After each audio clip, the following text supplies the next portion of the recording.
At number 70 on the iconic 100 list is the 1938 Goudey Joe DiMaggio card, one of the most recognizable baseball cards of all time. And here to talk with us about it today is Nate at In Cardboard Veritas from Instagram. Nate, what do you think about where this card showed up on the list at number 70? Well, yeah, like you said, it certainly is one of the iconic group of vintage baseball cards. So I can certainly see why it landed where it did. I personally probably would have it a little bit lower on the list than that, in large part because there is at least one, if not two, DiMaggio cards that I'd put a little bit higher. I really love the 1941 play ball purple background DiMaggio and feel like that's, even though it's not his rookie, his most iconic card, most recognizable card, and probably the card that vintage baseball collectors revere the most of Jolt and Joe. So to have two that high would be tough, and I'd have the play ball up there. So I'd probably put the Goudey a little lower, but there are a lot of collectors that really love that card. It's really unique in that it's kind of has the sort of comic book, cartoonish sort of feel, and maybe is kind of a forerunner to some of the areas that the hobby has gone to in that regard. As I look at this card, I realize I'm not super educated on it. I think I just don't have a clear sort of vision of who DiMaggio was in terms of cardboard. But that's why, hopefully things like this iconic 100 list are really good and informative.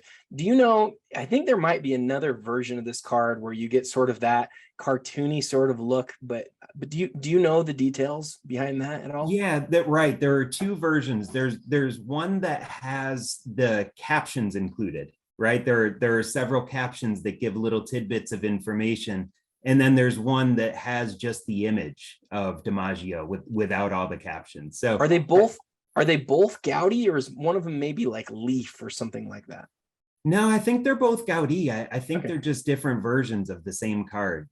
I don't know the backstory on sort of how and why those versions came to be. I've spoken to collectors that prefer each one of those. Some like the little cleaner look without the bubbled captions, and some feel like the captions give it a little more character and flavor. And and there are some pretty interesting tidbits of information in those too. I don't have the card in front of me, but it's pretty cool to read those. And in particular, some of the old language that's on there, I think maybe even makes reference to young DiMaggio's great start and the terrific career that he's likely to have, or something like that. That's pretty neat.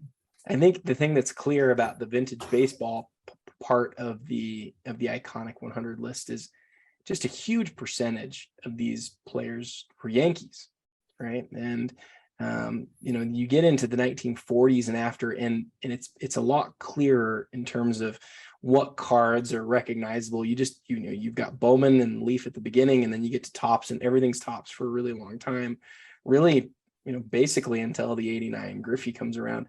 But the great thing about these, pre 1940s cards is these players, some of them have several cards, like you mentioned with DiMaggio, but figuring out which one is the most recognizable is difficult.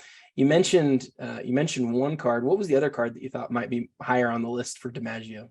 Yeah, so the other one that I feel like is very highly recognizable of his is the 1948 Leaf with the green background. That's one that you see a lot and hear quite a bit about. That was later career for him. He wasn't in the big leagues as long as a lot of guys were, so he was done by the early 50s. But that 48 Leaf set is so iconic, and that is one of those cards I feel like that really stands out from that set. But in that one and the Ted Williams are both just incredible cards. So you put those two together and it's a really nice pair from that set. Great call. Well, thank you so much for walking us through this iconic DiMaggio card. Tomorrow we'll be back with the next card on the iconic 100 countdown. And until then, happy collecting.